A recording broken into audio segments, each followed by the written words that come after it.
G'day guys, Chris here from Vo-Gus Prospecting. I woke up to rain and clouds and miserable weather today, so it's a perfect opportunity to go out and look in a new creek to see if I can't find any gold. And it's also a perfect opportunity for me to show you guys where to look for gold. If you enter a new creek system, where would you check to see if there was gold in it? And that's what we're going to do today. Hope you enjoy the video guys. Let's get cracking.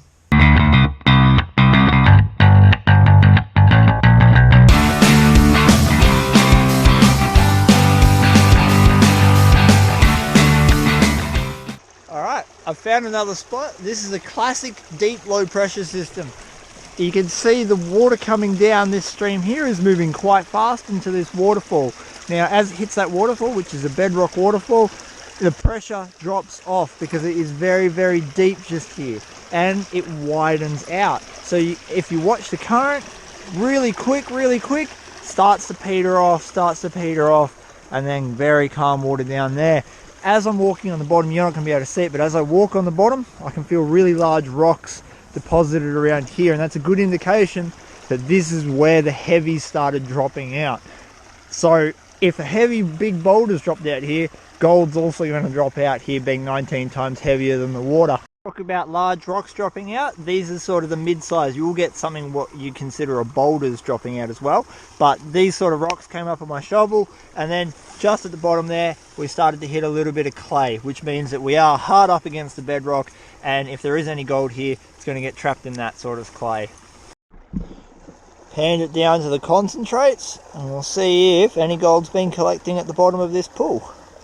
I did get a shotgun pellet, so that shows my theory quite well. There are some micro specks of gold around it, nothing major, but that shotgun pellet right there just shows you that's where heavies are going to fall out. So if the stream couldn't carry away a shotgun pellet, which is half the weight of gold, that is, then gold's definitely going to drop out there. And if it was in that section, then it would have been there with that pellet. So we can check more spots in this stream, but I'm going to keep moving and look for another place to show you.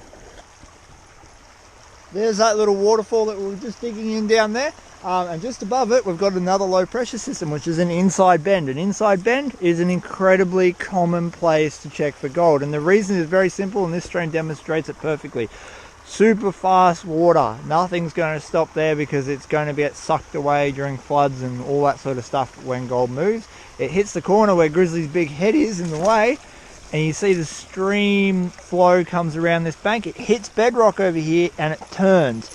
Where it turns, it leaves a low pressure system. So if there was any gold being brought down in the current, it would drop out just here on the inside bend. So if there's gravel here, we will dig it. Not sure how we're going to go with this pan. We've got a little bit of clay, but mostly large deposited rocks. So there might be, there might not be. I think my shovel tip was hitting bedrock, so we're pretty close to the bottom as it was. I've found inside bends to be usually the most reliable way of telling if there is gold in a system. So with a bit of luck, there will be gold in here. There is. I can see a couple specks. Tons of micro. And one little bit just there. So there we go. Not the best inside bend I've ever dug, but proves the point. Inside bend, lots of heavies, and some gold.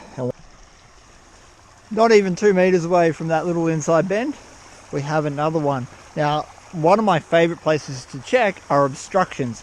You can see here that the water has a really nice fast flow. It hits this rock just at this point and deviates around, creating this nice low pressure system just here.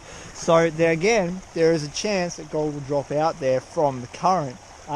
These aren't ideal obstructions. I like to have obstructions right in the middle of the flow, because that way you know that when that water hits it, most of the gold is going to deposit behind it. Off to the side like this, there's a chance that there's going to be gold there, or there might not be, but that's the name of the game, isn't it? Let's try it. Unfortunately, most of that was rock that came up on the shovel, so I'm not expecting huge things from this, but oh no, okay, there is. Well, it's all little gold again. Hope you can see it on camera. But there's probably about 20 little micro specks there. I'll push them into a pile. Just there. So there is gold behind that rock. It's just not very much. Going on about obstructions, but they are my probably #1 primary way of discovering where gold is, because they do basically stop gold as it's traveling, and don't rely necessarily purely on a bit of luck. They've got something really big. Start again. I know I keep going on about obstructions, but this is a really good example of one. You can see here it's deposited a whole heap of larger rocks in a row. Now, whether they were put there by a person or they were dumped there by something else, it doesn't matter. They've been there for a while. I know this because when I removed one, I'll put my pen up here that I've got to show you in a second. When I removed one, you can see that the colour changed between what was in the water and what was underground. And that is a really good indication that that rock has been there for a long time, collecting gold. I just dug this out, my first pan from behind these rocks. I only saw a glimpse of what was in it. It goes to show you that if you keep looking, you will find decent amounts of gold.